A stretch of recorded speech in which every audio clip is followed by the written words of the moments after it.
In the wake of a cataclysmic event that shattered civilization, the remnants of humanity struggle to rebuild Scotland. Scarred and broken, now falls to the ancient clans to reclaim and restore.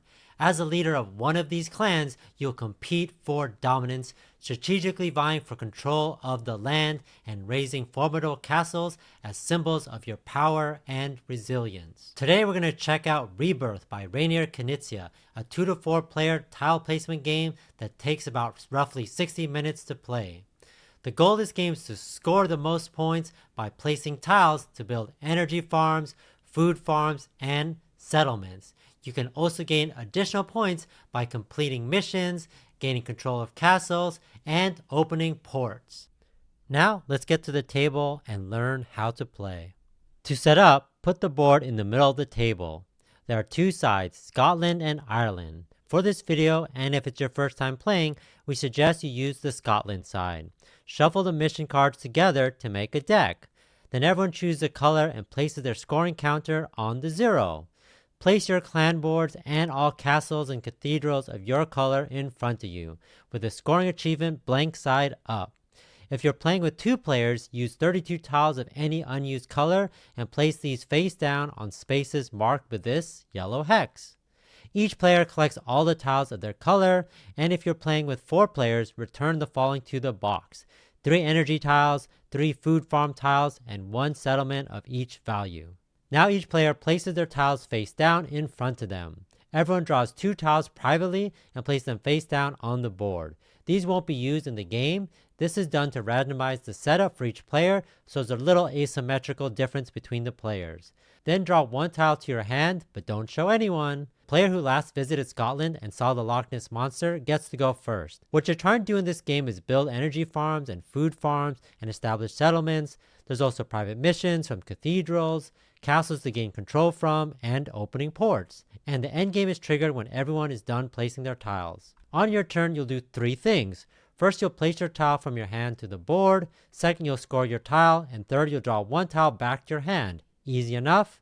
So let's talk about placing tiles. If you have a food farm, which is this tile with leaves on it, you could place it in either a space with a food farm icon or a blank space. If you have an energy farm, which is this tile with the energy symbol on it, you could place it on either a space with the energy icon or a blank space. There's an exception though, where if there's literally no space available except the food or energy tile space, then this is the only case where you're allowed to put a food tile on an energy space or an energy tile on a food space. Now if you have the settlement tile, which is a tile with a house on it, either 1, 2, 3, or 4 of them, then you must place these on a settlement space. I'll talk more about these later. Now we're on step 2 of your turn, scoring tiles. After you place either a food or energy tile, you score 1 point for each of your tiles in the cluster. Remember, they must be matching. So in this example, if I place 1 food tile here, I would score 5 points, 1 for each food tile. They have to be connecting and they have to be yours. Settlements score when all the spaces of that settlement are filled up. Your points are based off how much influence you have in that settlement.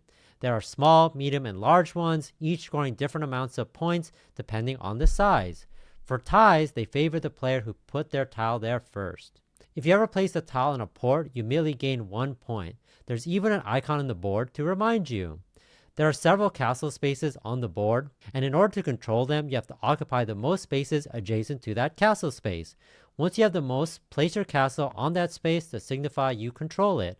But once someone else has more adjacent spaces, then they place their castle there instead. For cathedrals, if you place a tile adjacent to one, then you could put your cathedral token on that space and gain 1 mission card.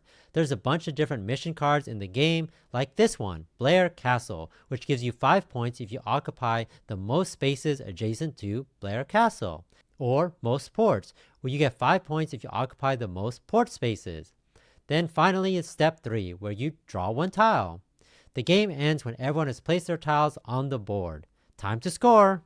First you get points for incomplete settlements. Players score points equal to their influence in the settlement tile they place. Then you get points for castles. So whoever controls a castle on the board gets 5 points.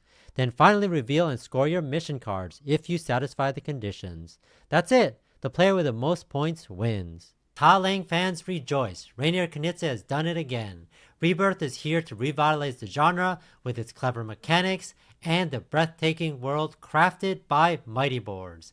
It's a smooth Eurogame experience that'll transport you to a lush and hopeful future. Get ready to build something amazing.